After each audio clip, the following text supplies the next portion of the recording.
Eh ben, bonjour à toutes et tous et puis, merci d'être avec nous et bienvenue dans ce webinaire, dédié à l'application mobile, les secrets de l'engagement. On est très heureux, de vous retrouver aujourd'hui, pour parler d'un sujet, heu, qui prend pas mal d'importance, mais vous connaissez déjà bien, dans la gestion des communautés, notamment, dans la gestion des communautés des réseaux alumni. C'est l'utilisation, du mobile, donc d'une part l'utilisation, les habitudes d'utilisation, de vos membres et comment vous pouvez vous, engager, justement ces habitudes dans vos stratégies d'animation et d'engagement, des diplômés, des étudiants et de votre communauté, dans une plus large mesure.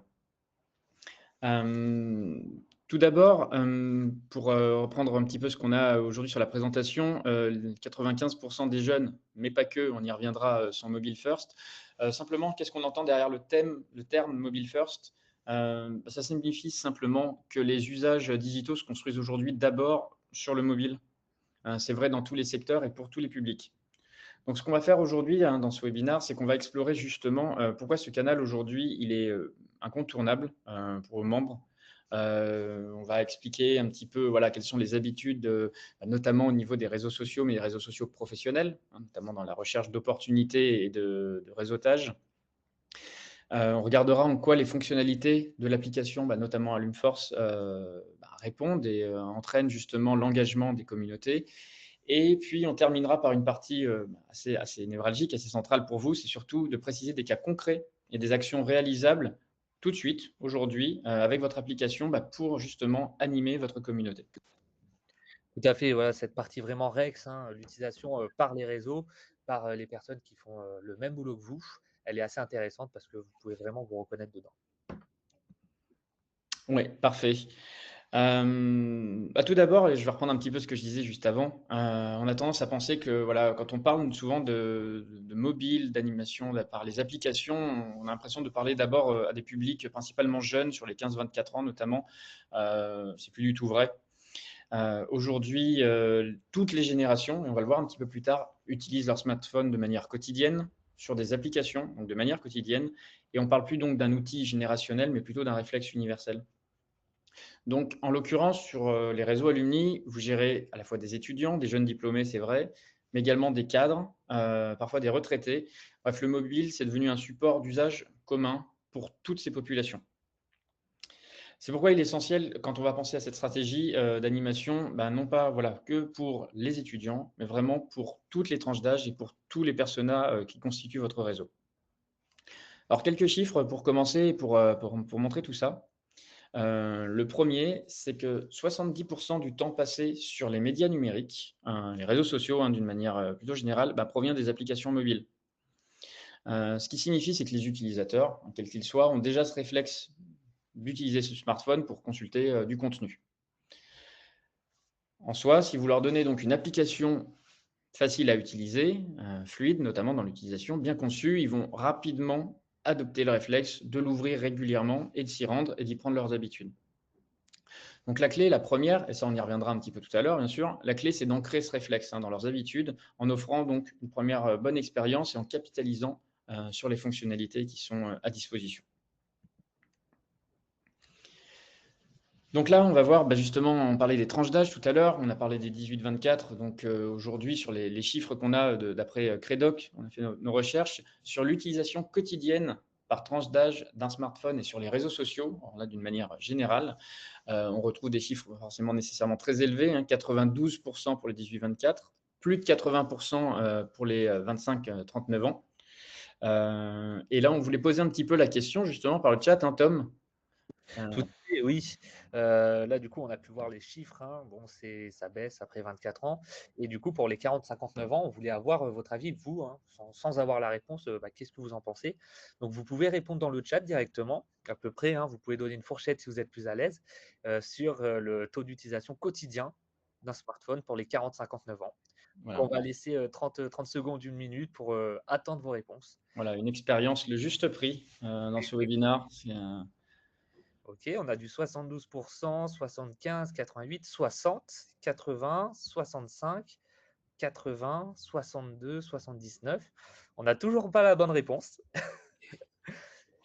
qui s'en C'est rapproche. Baptiste qui triche un petit peu, hein, vu qu'il a la slide, mais Oui. pour l'instant, c'est Baptiste le plus proche. Ah, c'est dingue, c'est Baptiste qui avait déjà gagné il y a quelques années sur le questionnaire sur Allumeforce alors qu'il était en compétition avec les clients, c'est fou. Cet accès aux réponses qu'il a en permanence, mais bien vu à lui effectivement, Ah, 91. on a la bonne réponse, c'est Charlotte qui l'a donnée. Ah bah, bravo Charlotte, j'étais en train de la dévoiler en même temps, une petite synchronisation à revoir, mais donc effectivement, et ça renforce cette idée que, bah, d'universalité de la solution, hein, d'utiliser l'application mobile, dans vos logiques d'animation. Plus de 40 ans, 40-59 ans et utilisent, voilà, quotidiennement le smartphone. Plus précisément sur les réseaux sociaux professionnels maintenant. Alors, on va bien évidemment s'appuyer plutôt sur l'utilisation de LinkedIn. C'est un réseau principal aujourd'hui. Quasiment, voilà, presque 1 milliard d'utilisateurs à l'échelle du monde, hein, 950 millions. 33 pour ce qui concerne la France. Et ce n'est pas simplement une vitrine, puisque d'après les analyses de LinkedIn eux-mêmes, hein, 40% des utilisateurs français sont relativement régulièrement actifs, sur la plateforme. Nous, pour avoir travaillé avec d'autres acteurs sur la mise à jour des données LinkedIn, on sait qu'aujourd'hui, notamment sur la partie des étudiants et des jeunes diplômés, on est sur un volume de plus de 80%, voire plus de 90% pour certains, qui ont un profil à jour, en tout cas en ce qui concerne leur expérience professionnelle actuelle. Ce qui est également intéressant sur ces chiffres, c'est que tous les secteurs sont touchés, hein, que ce soit des étudiants ou des diplômés d'une école de commerce ou d'ingénieur, que ce soit d'une université ou même d'une école assez spécifique, hein, sur des cursus en communication, en bijouterie, en boulangerie, peu importe, hein. Tout le monde est présent sur LinkedIn, que ce soit pour se faire connaître, pour faire valoir son expérience, pour des opportunités de business également. On peut retrouver là un petit peu tout le monde. Ce que ça dit ici, c'est qu'il y a un attrait pour le réseau social professionnel, d'une manière générale par les utilisateurs. Et donc les réseaux alumni nécessairement font écho à ça. Et pour aller un petit peu plus loin, 82% des chercheurs d'emploi aujourd'hui utilisent les réseaux sociaux donc pour trouver une opportunité, pour trouver leur job. Autre chiffre, et qui est assez intéressant aussi, dans la notion justement d'être actif et d'être acteur bah, de sa recherche d'emploi sur les réseaux sociaux, c'est que 38%, donc près de 40% bah, des chercheurs d'emploi ou des personnes qui sont à la recherche d'une opportunité la partagent sur les réseaux sociaux. Donc ils sont déjà captifs, si vous voulez, attentifs, déjà engagés dans une logique professionnelle, ce qui veut dire que si vous alimentez ça, vous, avec vos médias, notamment avec votre application, avec des contenus bah, utiles, pertinents, bah, vous êtes au bon endroit au bon moment. Et ce qui va nous amener donc, quand on va confronter ces deux logiques, à la fois l'utilisation du mobile par les utilisateurs, quels qu'ils soient, et l'utilisation des réseaux sociaux professionnels, bah, la rencontre de ces deux éléments nous amène à quelles fonctionnalités pour quels usages. Le chiffre qu'on a aujourd'hui, c'est qu'environ un utilisateur, il a en moyenne 80 applications sur son smartphone. Donc là aussi, un enjeu pour pouvoir se distinguer parmi elles. Et on va prendre 5 minutes simplement pour parler vraiment de l'application aujourd'hui mobile Allumeforce, avant d'arriver vraiment sur des cas d'usage et des cas concrets de valorisation et d'animation. Parce que la première chose qu'on souhaitait dire ici, et poser un petit peu la question en forme «le saviez-vous?», si vous êtes déjà sur Allumeforce, vous avez nécessairement une application mobile. En effet, aujourd'hui, tous les réseaux partenaires, toutes les personnes qui disposent d'une plateforme Allumeforce ont une application mobile intégrée, enfin gratuite, intégrée dans leur package à disposition. On ne parle pas d'une web app, on ne parle pas d'une version web de l'application, on parle bien d'un espace applicatif avec des fonctionnalités dédiées, hein, qui ont été développées en ce sens pour favoriser l'expérience utilisateur. C'est une application qui s'appelle Allumeforce Mobile et c'est une interface depuis laquelle un membre peut identifier son école ou ses écoles, parce que c'est aussi un cas qu'on a de plus en plus, hein, c'est que les diplômés sont généralement passés par plusieurs établissements, une école, une université, peut retrouver bah, ces différents établissements dans la mesure où ils ont un réseau géré chez Allumeforce et par ses identifiants, un login mot de passe de la même manière qu'il avait l'habitude de se connecter depuis bah, soit le mobile, soit le desk, il peut par l'application se connecter à son espace. Par ailleurs, bien sûr, Allumeforce vous accompagne aussi, si vous le souhaitez, dans la création d'une application vraiment dédiée, là, à votre nom, avec votre logo, vos couleurs, votre image de marque, de manière à ce que vous disposiez de l'espace applicatif avec une incarnation, on va dire, renforcée. Alors, je ne sais pas, Tom, si on a des premiers relais sur ce qu'on a dit avant. Non, on n'a pas de relais, mais ce que je peux vous indiquer, c'est que dans le chat, je vous ai mis les liens URL pour découvrir l'application Alimforce que tous les réseaux ont dans la solution Alimforce, donc à la fois sur le Play Store et à la fois sur l'Apple Store. Vous pouvez retrouver ça dans le chat. Pour l'instant, pas de retour, donc ça semble plutôt fluide et clair, Julien. Oui, effectivement, et tu as bien fait de le préciser, puisque je l'ai oublié, mais effectivement, l'application est à la fois disponible sur iOS et sur Android. Et donc, ça s'adresse à la totalité des utilisateurs. Donc, on parle de fonctionnalités clés pour l'engagement. Donc, comment on engage des utilisateurs sur un réseau social et professionnel. Donc, qu'est-ce que vous avez aujourd'hui sur votre application? Donc, la plupart d'entre vous le savent déjà, mais pour des personnes qui n'utilisent pas nécessairement Alumforce, on fait une repasse assez rapide. La première, c'est bien sûr le relais de vos actualités, avec un format de consultation en ligne qui est voilà, relativement fluide et agréable. La mise en avant de vos événements, donc la possibilité bien sûr de s'inscrire à ces derniers. Les opportunités professionnelles, offres d'emploi, offres de stage, offres d'alternance qui sont relayées sur le job board de votre application. L'annuaire des membres, où on peut retrouver donc l'ensemble des diplômés et étudiants qui sont référencés dans votre réseau, à la fois sur un format de liste annuaire assez classique, mais également sous un format de géolocalisation sur une map, où on peut identifier autour de soi qui sont les membres issus du même établissement ou issus de la même formation et qui sont à proximité. La logique de groupe et de micro-communauté pour développer des échanges un petit peu plus spécifiques en fonction d'un secteur d'activité ou d'un centre d'intérêt en particulier, en fonction d'un secteur géographique, on en a parlé, en fonction aussi des promotions et des filières qu'on a suivies dans son établissement. On peut faire ça. En termes d'animation, là aussi, côté aussi bien utilisateur qu'animateur, vous avez à disposition la possibilité de promouvoir vos contenus par les notifications push et qui s'appliquent spécifiquement notamment à la valorisation de vos articles, de vos actualités et de vos événements. Par ailleurs, je précise, l'accessibilité à ces fonctionnalités est bien sûr indexée sur la notion de droit que vous avez vous-même imposé à votre réseau. J'entends par là que si l'accès aux offres d'emploi, aux offres de stage est réservé à des utilisateurs qui disposent de rôles particuliers ou de droits particuliers comme les étudiants ou les cotisants, bien sûr, tout ça est également respecté sur la partie applicative.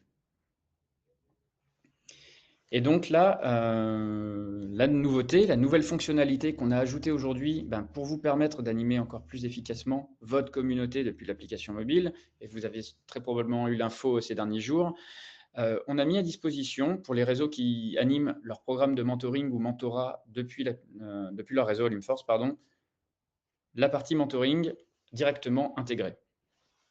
Alors cette partie mentoring, là vous le voyez rapidement sur la démonstration, elle intègre une notion de messagerie où les personnes mentorées ou en tout cas intégrées dans le programme vont pouvoir directement communiquer et s'envoyer des messages de manière instantanée par l'application. On a également vraiment développé cette partie sur la partie applicative de manière à renforcer l'expérience utilisateur. Donc, ce qui va être intéressant ici, c'est qu'on a donc cette navigation 100% optimisée, les notifications push, je viens d'en parler, une pastille d'alerte sur les nouveaux messages qui sont en attente de lecture, de manière à ce que la personne ne rate pas l'information. Et puis une mise en avant visuelle des critères de matching lorsqu'on consulte un profil, où on voit tout de suite, d'une manière colorée et aux couleurs de votre réseau, quels sont les points communs et est-ce qu'on recherche la même chose, est-ce qu'on a envie d'échanger sur les mêmes sujets, est-ce qu'on a une curiosité pour les mêmes secteurs, pour les mêmes types de fonctions, ce qui permet de faciliter la rencontre, l'échange et surtout d'identifier le contact pertinent pour s'engager dans son programme de mentoring.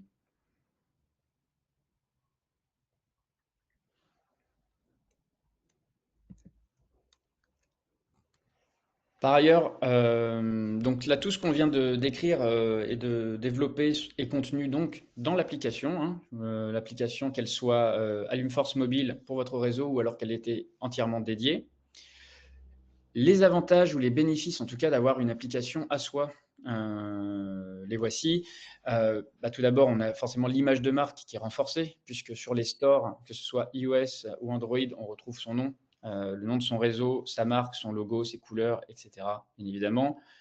Les notifications également sont brandées au nom de votre réseau. On reviendra un petit peu sur la notion de notification push tout à l'heure et voir l'impact que ça peut avoir, et en quoi ça peut être complémentaire aussi avec vos autres canaux de communication, que ce soit des emailing, ou autres, on y reviendra.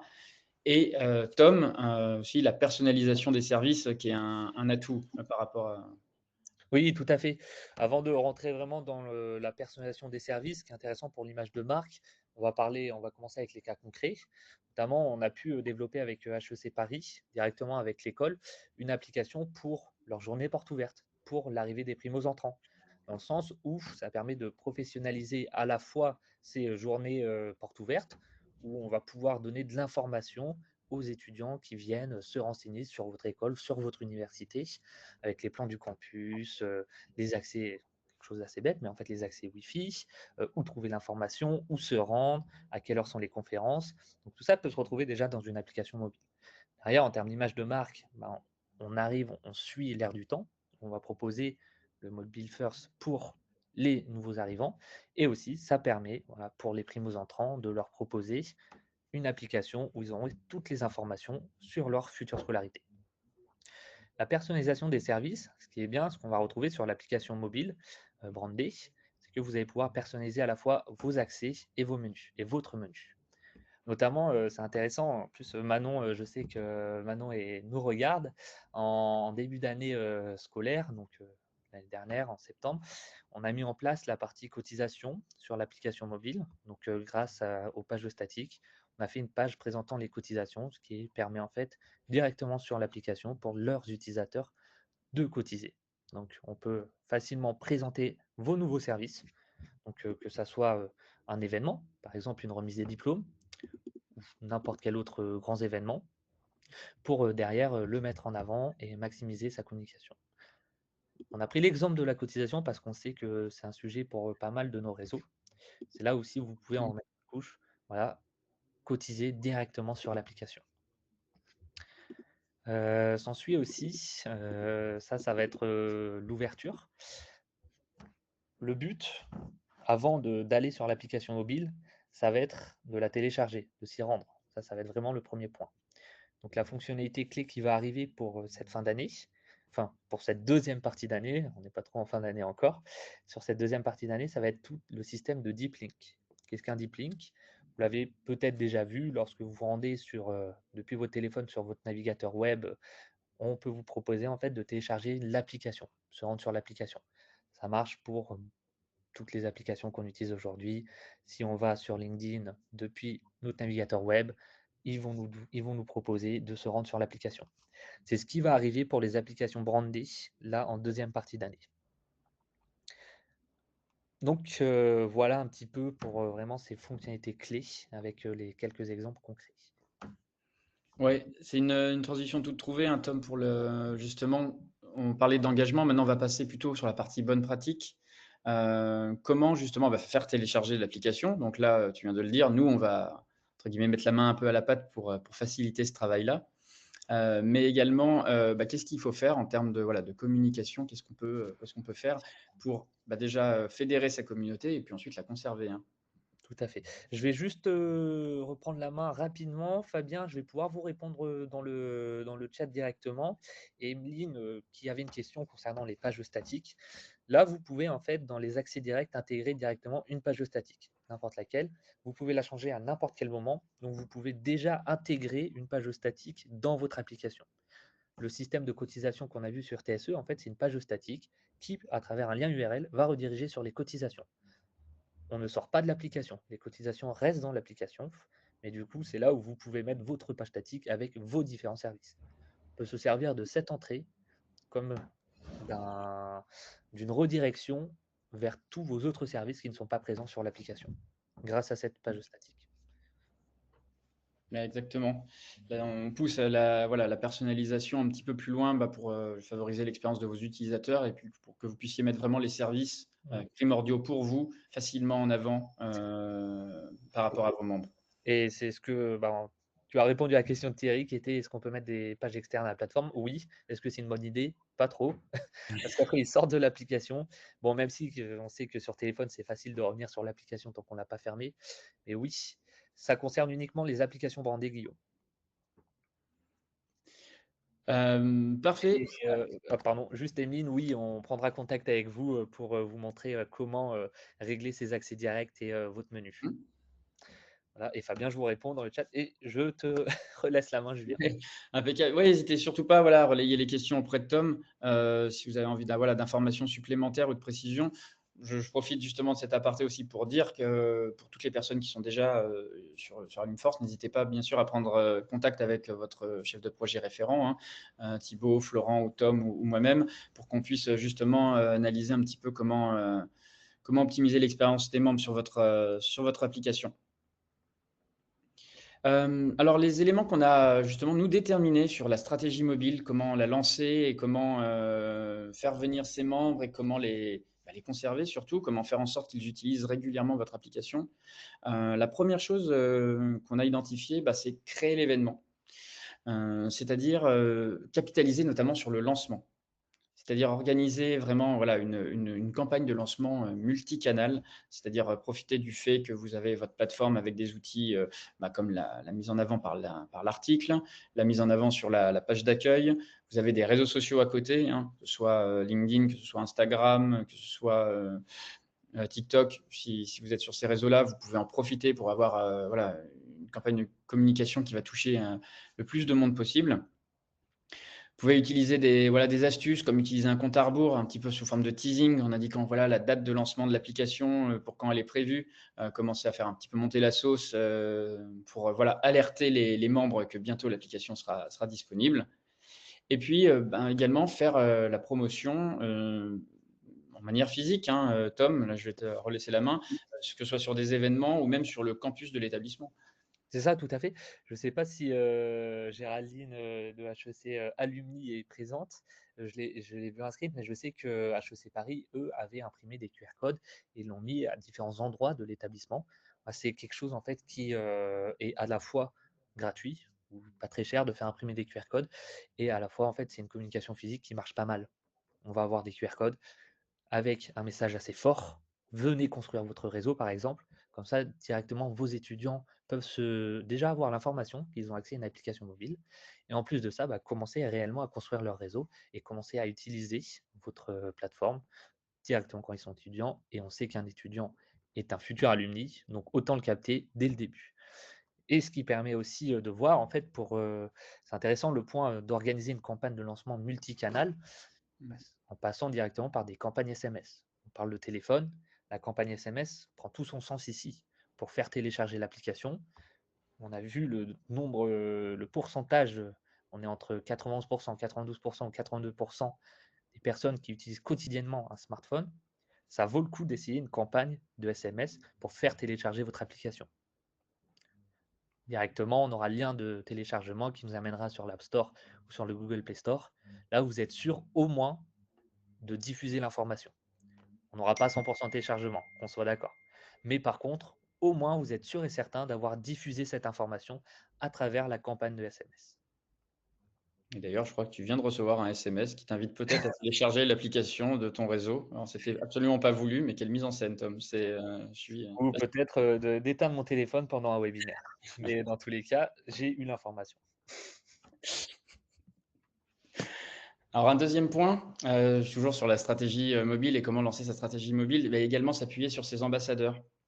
Alors, comment? Pourquoi? L'idée, c'est d'identifier quels sont vos alumni engagés, les membres de votre établissement, les membres du bureau pour les associations, des étudiants, plus ou moins investis, en tout cas dans la promotion de l'établissement, notamment sur les JPO ou ce genre de choses. Enfin, vous avez nécessairement en fait un tissu d'ambassadeurs, qui peuvent s'en faire le relais. C'est-à-dire qu'eux peuvent, si vous les accompagnez dans le cadre de la pré-rédaction d'un post LinkedIn par exemple, leur faire en parler sur les différents événements auxquels ils se rendent, tout simplement parce que, aujourd'hui le bouche à oreille, en B2C comme en B2B, hein, par ailleurs, ça fonctionne très bien. C'est-à-dire que les personnes vont facilement télécharger l'application ou s'engager dans l'application s'ils en entendent parler, non pas par directement la marque, mais par un utilisateur. Donc, vous pouvez capitaliser dessus et vous, entre guillemets, orchestrer une communication synchronisée avec ces personnes-là pour qu'ils se fassent le relais facilement du lancement de votre application. Ça marche par ailleurs pour le lancement d'un réseau ou pour le lancement d'une nouvelle fonctionnalité, d'un programme de mentorat ou ce genre de choses. Et c'est d'autant plus efficace avec une application. Pour les aider, donc leur fournir un kit de communication. J'ai parlé de la pré-rédaction d'un post LinkedIn, mais ça peut être effectivement des prospectus avec le QR code ou ce genre de choses, notamment sur des événements étudiants ou des événements pour jeunes diplômés. Enfin, quelque chose qui a son importance aussi, et là on en revient un petit peu à la notion d'avis, c'est également, pour les ambassadeurs, que vous avez identifiés, leur faire noter l'application dans les stores, alors si possible avec une bonne note, votre application et qu'ils mettent un commentaire, engageant, qui montre en fait que ça les aide, que ça leur plaît, de manière à faire remonter un petit peu, l'appli de manière générale et puis à donner d'autant plus confiance à de futurs, téléchargeurs de votre application. Je prends la parole pour répondre à toutes les questions. Alors, Emeline, oui, on pourra, vous donner la présentation.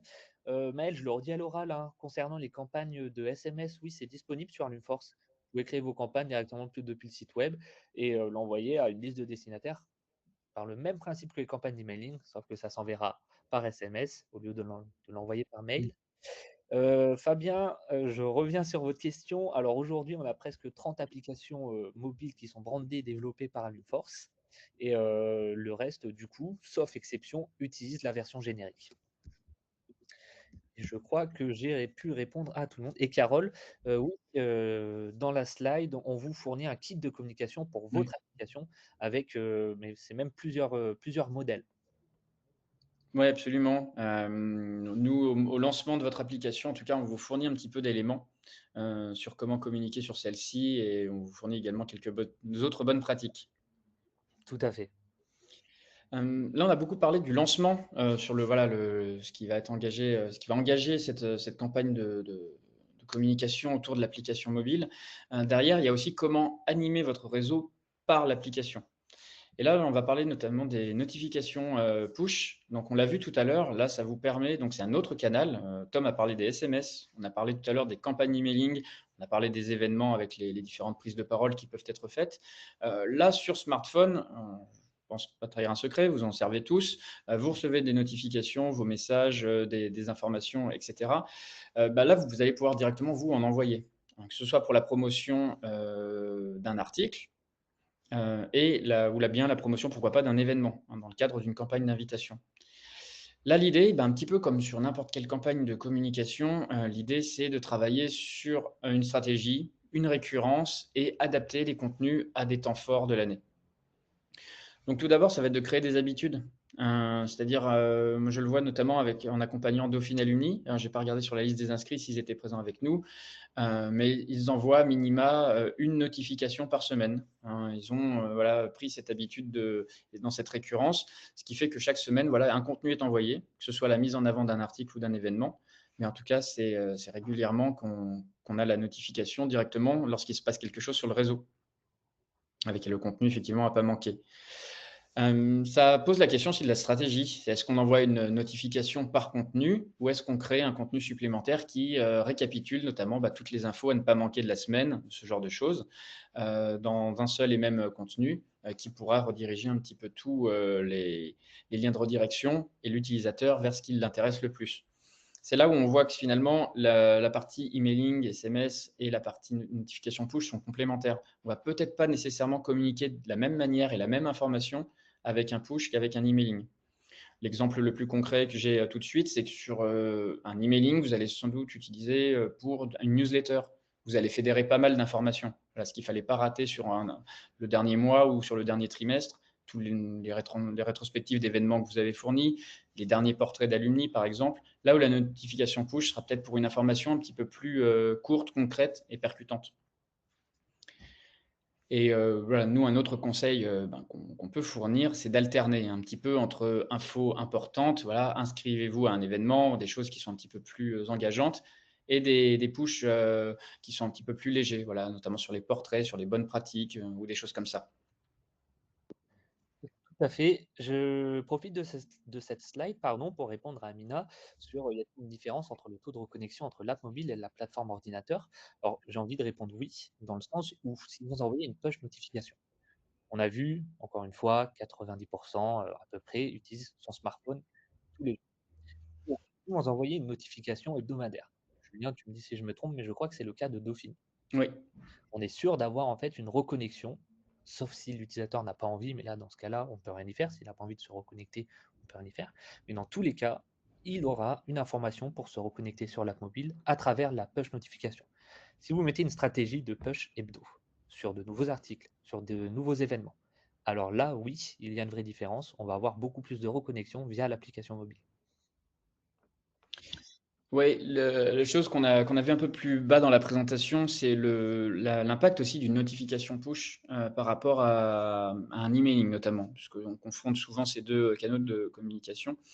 On voit qu'en termes d'ouverture, généralement, on est sur des taux relativement similaires, mais c'est en taux de clic et de transformation que c'est beaucoup plus intéressant sur la push. Généralement, c'est à peu près, je crois, Mathieu m'avait donné l'information, c'est 66% de plus d'engagement par une notification push. C'est-à-dire que si la personne voit un événement qui l'intéresse, une information qui l'intéresse, vous avez beaucoup plus de chances qu'après ouverture, il rédige le contenu, il interagisse avec, il s'inscrive, il commente, il like, il partage directement s'il l'a eu depuis la notification push. Être également à peu près plus sûr qu'il ait l'information pour reprendre un petit peu ce que disait Tom.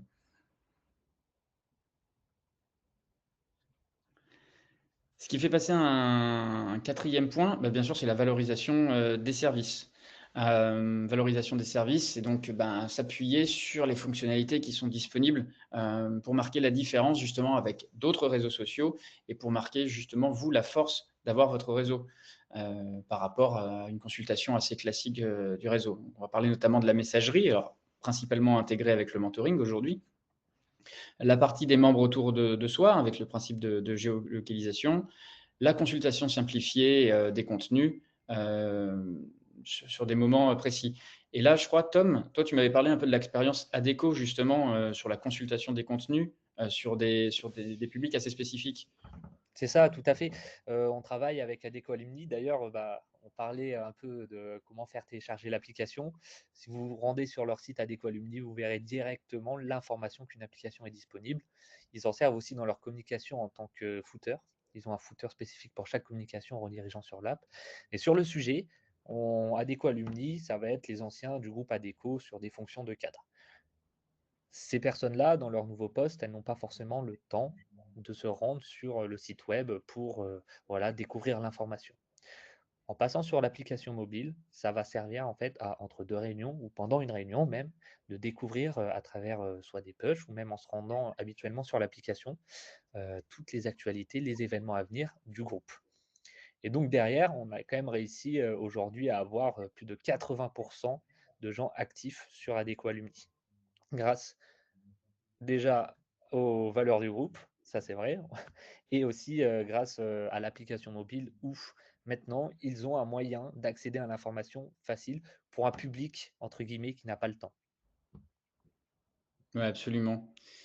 Autre exemple, et là c'est plutôt dans la valorisation du service et dans la communication. Je vais prendre l'exemple d'Hydros Alumni, qui est donc l'association des anciens de l'ENSM.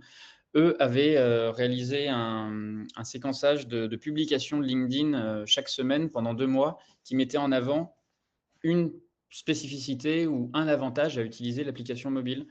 Eux font voilà, des portraits assez réguliers de leurs membres. Donc, il y avait un premier post LinkedIn qui était bah, voilà, venez découvrir les nouvelles têtes ou les anciens qui sont passés par vos cursus en consultant les portraits des alumni. Ils font pas mal de veille aussi sur l'évolution de leur secteur, sur certaines tendances. Donc, il y avait cette chose-là. Il y avait la partie annuaire avec notamment identifie quels sont les anciens qui sont autour de chez toi. C'est beaucoup d'anciens qui sont dans la marine marchande et qui pouvaient indiquer où ils étaient à quel moment pour se retrouver entre eux lorsqu'ils faisaient escale voilà, dans telle ou telle partie du monde. Ils ont aussi une notion de mini-club et d'événements un petit peu partout en France. C'était l'occasion de savoir quels étaient les événements qui se déroulaient auprès d'eux. Bref, ils ont décliné ça sur environ 5-6 posts toutes les semaines, toutes les 2 semaines, il y avait quelque chose. Et ça a généré pas mal d'engagement, de réactions, en tout cas de ce que je voyais passer sur LinkedIn. Il y avait cette émulation qui était créée par ça. Et j'avais trouvé que c'était une super pratique. Plutôt que de communiquer voilà, une fois pour toutes sur le fait qu'il y a une application, ce qui doit être fait, derrière, c'est décliné dans le temps, un petit peu ça, comme une mini-série, finalement. Alors, je vais juste répondre à Mickaël, la question est intéressante. Pour désactiver les push notifications, ça se passe pas ni dans la plateforme, ni dans l'application mobile.